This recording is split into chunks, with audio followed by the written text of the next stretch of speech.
Bonjour, je m'appelle Marie. Je suis étudiante en littérature française. Voici mon histoire. Je veux parler de ma vie à Paris. Depuis mon arrivée, la ville m'a envoûtée par sa beauté. Les rues, avec leurs cafés charmants et leurs bâtiments historiques, semblaient chuchoter des secrets du passé. Je me souviens du jour où j'ai décidé de quitter mon petit village en France. L'émotion et la peur se mêlaient en moi. Lors de ma première matinée, je me suis réveillée avec le chant des oiseaux. L'arôme du pain frais provenait de la boulangerie au coin de la rue.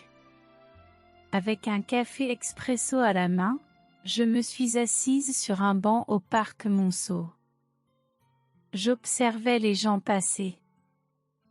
Il y avait quelque chose de charmant dans la façon dont chacun semblait vivre sa propre histoire. J'avais hâte de faire partie de ces récits. En tant qu'étudiante en littérature, mon quotidien était rempli de cours, d'études et de discussions avec des amis. Ma professeure, Madame Durand, adorait la langue et la littérature. Elle disait toujours que la langue est une porte qui s'ouvre sur la culture et l'histoire d'un peuple. Inspirée par ces mots, j'ai passé des heures à la bibliothèque, plongée dans les classiques. Un après-midi, en sortant de cours, j'ai décidé d'explorer Montmartre. Avec son labyrinthe de rues et d'escaliers, le quartier était une peinture vivante. Il était rempli d'artistes, de musiciens et de rêveurs. En marchant, j'ai vu un peintre travailler sur une toile. Il capturait la lumière du coucher de soleil, teintant le ciel d'orange et de rose. Je me suis assise sur un banc proche et l'ai observé, intriguée par la façon dont il traduisait la beauté du moment en couleurs. Ce même après-midi, j'ai rencontré Lucas. Il était étudiant en art et sur le point d'obtenir son diplôme de l'école des beaux-arts. Il avait un sourire contagieux et une énergie qui illuminait n'importe quel endroit. Nous avons commencé à discuter et avons découvert que nous partagions un amour pour l'art et la littérature. Nous avons parlé pendant des heures, sans nous rendre compte du temps qui passait. C'est à ce moment-là que j'ai compris que Paris était plus qu'un lieu, c'était un sentiment. Au cours des mois suivants, notre amitié a fleuri. Lucas m'a présenté à ses amis, des artistes et des musiciens qui rêvaient de laisser leur empreinte sur le monde. Pour ma part, je partageais des histoires des livres que je lisais. Rapidement, une petite communauté s'est formée autour de nous. Chaque jeudi, nous nous réunissions dans un café du quartier latin. Nous discutions d'art, de philosophie et de rêve. Un soir, alors que nous étions dans un bar, Lucas a suggéré une escapade pour le week-end dans la vallée de la Loire.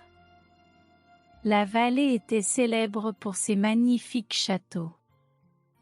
L'idée d'explorer ces lieux m'a enthousiasmée. Ainsi, le vendredi suivant, nous avons pris un train, impatients de vivre notre petite aventure. Le paysage changeait rapidement par la fenêtre, des champs verts et de petits villages défilaient devant nos yeux. Mon cœur battait d'anticipation. À notre arrivée, nous avons été accueillis par la majesté du château de Chambord.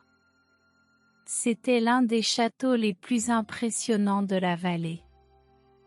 Son architecture Renaissance m'a laissé sans voix. Alors que Lucas et moi explorions chaque recoin, nous parlions de nos rêves pour l'avenir. Le deuxième jour, nous avons décidé de visiter le château de Chenonceau, connu comme le château des dames. La beauté de l'endroit était hypnotisante. Les jardins fleuris et les rivières qui l'entouraient invitaient à la contemplation. Là, au milieu de la nature luxuriante, Lucas m'a emmené dans un coin tranquille. À l'ombre d'un vieil arbre, il m'a révélé ses sentiments pour moi. Ces mots se sont transformés en un moment magique, un tournant dans notre amitié. De retour à Paris, notre connexion s'est intensifiée. La ville, avec son art et son histoire, semblait encore plus vibrante lorsque nous étions ensemble. Chaque promenade le long de la Seine devenait une nouvelle découverte. Chaque coin de rue révélait une nouvelle histoire. Une nuit, nous avons décidé de faire un pique-nique au bord de la rivière, sous la lumière de la lune. Nous avons emporté des fromages, des baguettes et du vin. Nous nous sommes assises dans l'herbe, entourés d'autres qui célébraient également la vie. En mangeant, nous parlions de nos rêves. Lucas voulait exposer ses œuvres dans une galerie célèbre. Je rêvais de devenir traductrice, apportant la littérature française au monde. Nos rêves semblaient lointains, mais à Paris, tout semblait possible. L'énergie de la ville nous inspirait à croire en nous-mêmes et en notre avenir.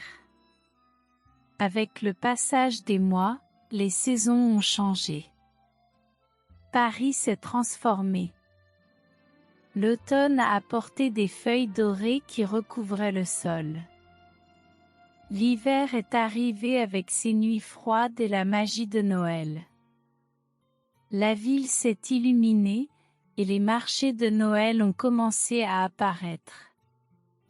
Avec Lucas, nous avons visité l'un de ces marchés et nous nous sommes perdus entre les stands d'artisanat et de spécialités.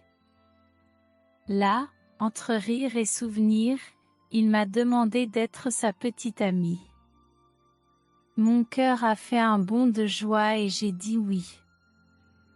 Les mois suivants ont été un mélange d'études, de sorties romantiques et de nouveaux défis.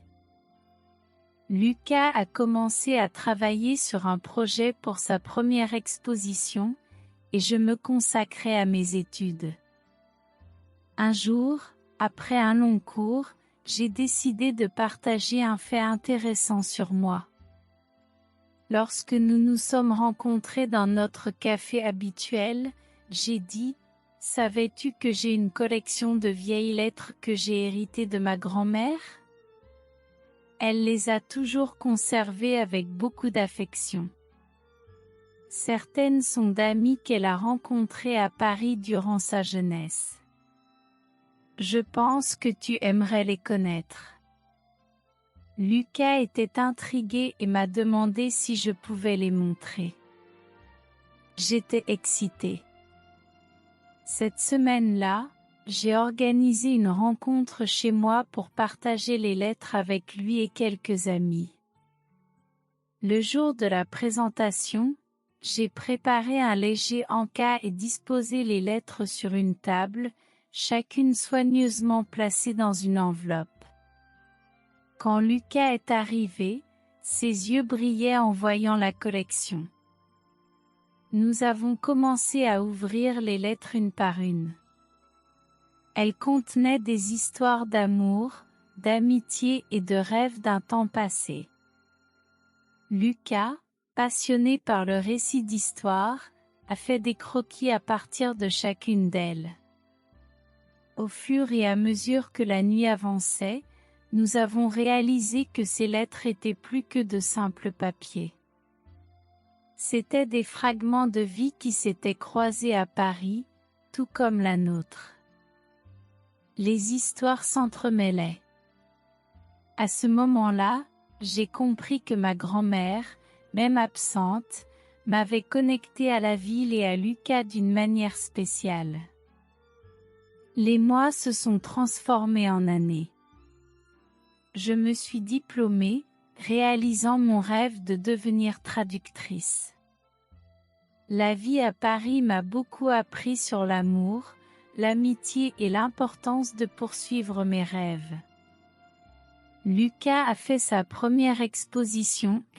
Grâce à son succès, il a été invité à exposer dans d'autres villes d'Europe. Nos vies ont pris des directions différentes, mais nous avons décidé que l'amour que nous partagions était assez fort pour surmonter la distance. Les vieilles lettres de ma grand-mère sont devenues un symbole de notre relation. Nous avons promis de toujours nous écrire, en racontant nos histoires et nos aventures. À chaque lettre échangée, Paris devenait plus vivant dans nos souvenirs. Je parlais des petites choses de mon quotidien, et il m'envoyait des croquis de ses nouvelles œuvres.